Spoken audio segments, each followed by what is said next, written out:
آج اسی آئین پر ضرب لگ رہی ہے. پیپلز پارٹی دو چیزوں پر فخر کرتی ہے, ایک آئین دوسرا ایٹمی اثاثے. پیپلز پارٹی دونوں پر خاموش ہو چکی ہے. یہی فرق بھٹو اور زرداری کا ہے. اور یہ ایک بہت بڑی بات ہے کہ 50 سال پورے ہو رہے ہیں پاکستان کے آئین کو, 73 کا کانسٹیٹیوشن, اس کی گولڈن جوبلی پر اس آئین کا باضابطہ طور پر مذاق اڑایا جا رہا ہے. اچھا ناظرین اکرام, یہ تو کچھ بڑی ڈیولپمنٹس تھیں. اب آپ کو پتا ہے کہ ایک جانب تو پاکستان کے اندر جو اس وقت پولیٹیکل انسرٹینٹی ہے, اس کے اندر ظاہری بات ہے کہ بہت سی چیزیں اب درست ہونے کی اس وقت ضرورت ہے, بہت سی چیزیں درست کرنے کی ضرورت ہے. اور کامران خان صاحب نے بھی یہ پیغام دیا کہ جی اسٹیبلشمنٹ کی بھی بہت سی غلطیاں ہو سکتی ہیں, عمران خان کی بھی غلطیاں ہو سکتی ہیں, لیکن دونوں کو اب اپنے نرم گوشے جو ہیں وہ ایک دوسرے کو دکھانے ہوں گے. عمران خان کو فوج کو وہ والا اپنا رویہ دکھانا ہوگا جو آج سے 1.5 سال پہلے ان کا فوج کے لیے تھا, اور موجودہ اسٹیبلشمنٹ جو ہے وہ جس طرح سے شہباز شریف کو ٹریٹ کرتی ہے اگر اسی طرح سے عمران خان صاحب کو ٹریٹ کرے. اب یوں لگ رہا ہے کہ ساری کی ساری صورتحال کے اندر موجودہ سیاسی صورتحال کے حل کے لیے جو علماء کرام ہیں وہ بھی میدان میں آ رہے ہیں, اور وہ سیاست دانوں اور اداروں کو ایک بڑا اہم مشورہ جو ہے وہ بھی دے دیا گیا. نامور عالم دین مفتی تقی عثمانی نے موجودہ سیاسی صورتحال میں سیاست دانوں اور دیگر جتنے ادارے ہیں انہیں مل کر بیٹھنے کا مشورہ دیا اور مل کر بیٹھ کر مسائل کے حل کا مشورہ دیا ہے. سوشل میڈیا پر جاری بیان میں مفتی تقی عثمانی نے لکھا کہ اگر کسی گھر کے لوگ آپس میں لڑ رہے ہوں اور گھر میں آگ لگ جائے تو کیا اس وقت یہ بحث کی جائے گی کہ آگ کس نے لگائی, یا واحد راستہ یہ ہوگا کہ سب مل کر آگ بجھائیں. انہوں نے مزید لکھا کہ موجودہ بحران کا حل صرف یہی ہے کہ تمام جماعتیں اور ادارے منافرت اور دشمنی کے بجائے سر جوڑ کر ملک کو بچائیں. مفتی تقی عثمانی نے قرآن پاک کی آیت کا حوالہ دیتے ہوئے کہا کہ اللہ تعالیٰ فرماتا ہے تمام مسلمان آپس میں بھائی ہیں, اس لیے اپنے دو بھائیوں کے درمیان صلح کراؤ اور اللہ سے ڈرو تاکہ تمہارے ساتھ رحمت کا معاملہ کیا جائے. انہوں نے کہا کہ عوام اور بااثر حضرات جو ہیں ان کا فرض ہے کہ وہ اس قرآنی حکم پر عمل کر کے رہنماؤں کو ساتھ بٹھانے کی بھرپور کوشش کریں, یعنی عوام بھی رہنماؤں کو ساتھ بٹھانے کی کوشش کرے اور بااثر حضرات جو ہیں وہ بھی اس پر عمل درآمد کریں. اب یہ ایک بہت اہم ترین سٹیٹمنٹ ہے, اور میں اس سب کے اوپر ان کی مزید سٹیٹمنٹ بتا دوں کہ شیخ الحدیث نے سوشل میڈیا پر لکھا کہ فوج اور عدلیہ کو یقیناً سیاست کے اندر دخل نہیں دینا چاہیے, لیکن ایسے سنگین حالات میں جماعتوں کو ساتھ بٹھا کر غیر جانبداری سے خالص ملک کے مفاد اور قومی سلامتی کے مسائل کا حل نکالنا فوج اور عدلیہ کا بھی فرض ہے. اللہ تعالیٰ اس کی توفیق پاکستان کی فوج اور پاکستان کی عدلیہ کو دے. اب آپ یہاں سے یہ سمجھ سکتے ہیں, یہ انڈرسٹینڈنگ آپ کو مل جائے گی اس چیز سے کہ معاملات جو ہیں وہ اس وقت افہام و تفہیم سے حل کرنے کے لیے بہت سے اسٹیک ہولڈرز جو ہیں وہ میدان میں آ چکے ہیں, اور چیزوں کو بڑی نیک نیتی کے ساتھ بہت سے ایسے لوگ, اس سے پہلے بھی ویسے یہ کوششیں ہوئی ہیں لیکن اس مرتبہ بہت زیادہ طاقت کے ساتھ, کیونکہ اب بالکل ہم ایٹ دی ورج ہیں, ہمارے ملک کا جو جمہوری نظام ہے وہ ختم ہو سکتا ہے. آئینی آپ کے ملک کے اندر ایک آپ دیکھ لیں کرائسس ہے, جوڈیشل کرائسس ہے, کانسٹیٹیوشنل کرائسس ہے, پولیٹیکل کرائسس ہے, اکنامک کرائسس ہے, ملٹری اسٹیبلشمنٹ جو ہے اس کے پولیٹیشینز کے ساتھ جو کردار ہے, اور پبلک جو آپ کہہ لیں کہ ڈسکشن کے اندر جو ان کے لیے معاملات چل رہے ہیں وہ بھی اس سے پہلے پاکستان کی 75 سالہ تاریخ میں کم از کم کسی نے نہیں دیکھے, اور اس سب کے اندر اب میدان میں سب آ چکے ہیں اور کھل کر آ چکے ہیں. اچھا وہیں دوسری جانب اس سارے معاملے کے اندر ایک چیز بڑی واضح طور پہ سامنے آ رہی ہے, اور حماد اظہر صاحب نے یہ بات بڑی کلیئرٹی سے ایک مرتبہ پھر کہی ہے کہ جسٹس قاضی فائز عیسیٰ جو ہیں ان کے خلاف جو ایک ریفرنس تھا, وہ ریفرنس جس طرح سے دائر کیا گیا وہ اس وقت جو ایم کی طرف سے وزیر قانون تھے فروغ نسیم, ان کی ضد تھی, اور وہ یہ کہتے تھے کہ بہت اہم جگہ سے یہ پیغام آیا, یہ سب کرنا ہے, اور یہ کسی اور کے کہنے پر کیا گیا. لیکن میں سمجھتا ہوں جس طرح خان صاحب نے وکلا سے ایک ملاقات کے اندر کہا کہ یہ ہماری غلطی تھی, اور اگر کسی کی ضد بھی تھی تو بھائی آپ کے کندھے پہ رکھ کے تو چلی نا بندوق, اس نے آپ کو کہا تو آپ نے یہ کیوں کیا, آپ کو یہ نہیں کرنا چاہیے تھا ان دی فرسٹ پلیس. جو چیز غلط ہے وہ غلط ہے. اب ظاہری بات ہے یہ چیز اچھی ہے کہ چلے اعتراف ہو رہا ہے, اور وہ جو ریفرنس شہباز شریف صاحب نے واپس لینے کا کہا, صدر مملکت نے بھی دیر نہیں لگائی, صدر مملکت نے بھی جسٹس قاضی فائز عیسیٰ کے خلاف وہ ریفرنس واپس نکالے کہ پاکستان تحریک انصاف جو ہے اس وقت آپ یہ بات کر سکتے ہیں کہ وہ باضابطہ طور پر اگر کوئی ماضی کے اندر ان سے غلطیاں بھی ہوئی ہیں تو وہ انہیں درست کریے. وہیں دوسری جانب نون لیگ کا آپ دیکھ لیں کہ نون لیگ جو ہے وہ اپنی غلطیوں کا مکمل طور پر اعتراف کر رہی ہے, اور اب یہ ان کے کرمانی صاحب ہیں وہ آئے ہیں جی سما ٹی وی کے پروگرام کے اندر,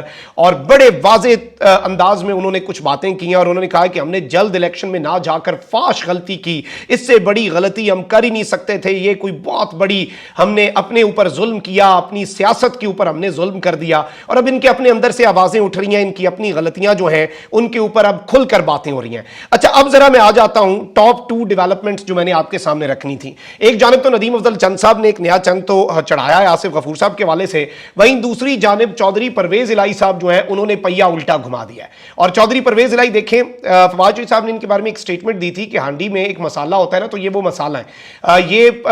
اور اس وقت اس پہ بڑی تنقید ہوئی, لیکن میں نے سمجھا یہ بڑا اچھا بیان تھا. ہر بندے کی ایک اسپیشلٹی ہوتی ہے. چودھری پرویز الہی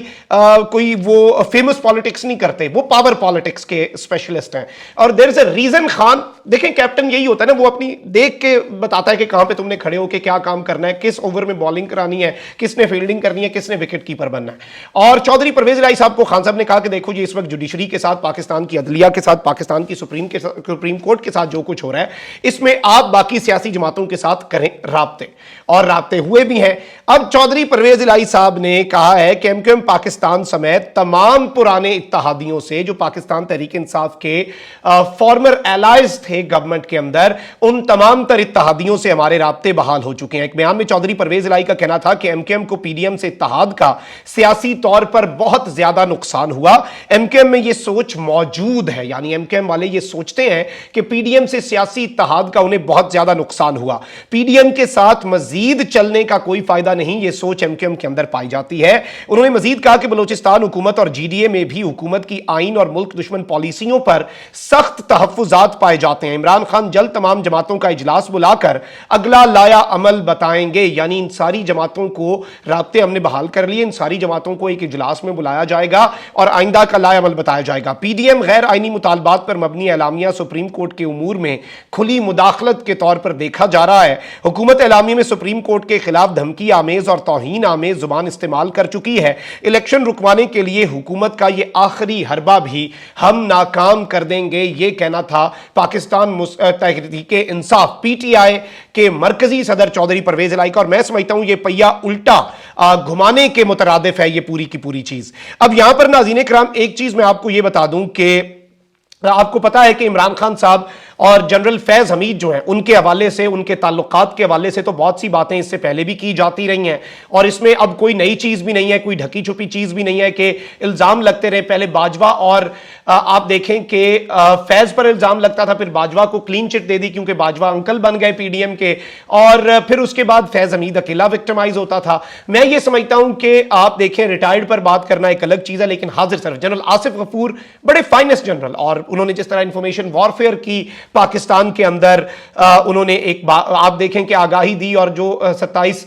وہ آپ کا فروری والا معاملہ تھا غالباً, وہ جو ابھی نندن والا تھا, اس کے اندر جس طرح سے وی ول سرپرائز یو اور پاکستان کی انہوں نے ایک پاکستان کا بیانیہ ہے وہ پوری دنیا کے سامنے رکھا, وہ ابھی تک ہم نہیں بھولتے. اچھا اب یہاں پر جنرل باجوہ نے بھی شاہد متلا کو کہا کہ جی آصف غفور نے تو ویسے ہی notification is rejected Dawn leaks والا کام خود سے کر دیا, یہ اور یہ معاملات تھے, یہ سب تھے. تو اب اسی کی ایک کنٹینیویشن کے طور پہ ندیم افضل چند صاحب, ظاہری بات ہے عمران خان صاحب کے معاون بھی رہے ہیں, انہوں نے کچھ انکشافات کیے ہیں, اور ان کے انکشافات بلکہ میں آپ کو پہلے سنواتا ہوں پھر آگے بڑھتے ہیں. اسٹیبلشمنٹ خان صاحب جب تک میں اس لیے نہیں اس کو سیریس لیتا کہ آخری دم تک وہ تو ایکسٹینشن ابھی جب اپوزیشن میں چلے گئے تو اس وقت بھی کہا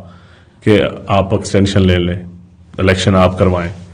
تو میرے خیال میں خان صاحب ٹوٹل ڈیپینڈ کرتے تھے جنرل فیض کے اوپر, آصف غفور کے اوپر. یہ 2-3 لوگ تھے جن کے اوپر وہ ڈیپینڈ کرتے تھے, یا کچھ اور لوگ ہوں گے مجھے نہیں پتا. تو اور ان کی پالیسیاں چلتی تھی, وہی خان صاحب کی آنکھ اور کان تھے. پولیٹیکل لوگ تھوڑے ہی تھے, ورکر تھوڑے ہی تھے, جو ایک گراس روٹس کے لوگ ہوتے ہیں وہ کوئی نہیں. اچھا, آپ کو کسی میٹنگ میں خان صاحب نے کوئی بات کی ہو کہ بھائی جنرل فیض کا میسج آیا ہے, اس نے یہ کہا ہے, یا اس طرح کی کوئی بات؟ وہ تو فیض صاحب تو پارٹ آف پارٹی تھے نا, وہ پارٹ آف اسٹیبلشمنٹ تو نہیں تھے, وہ تو پارٹ آف گورنمنٹ تھے. اچھا, تو ان کا تو ہر معاملے میں دخل ہوتا تھا, وہ تو روزانہ تقریباً پی ایم چیمبر میں آتے تھے. یہ کوئی عام نارمل سوال. اچھا, یہ کوئی اتنی حیران پہلے تو میں سوچتا تھا کہ پتہ نہیں ٹی جی آئی کو ہاتھ لگائیں گے تو ایک دفعہ زلزلہ آئے گا. وہ تو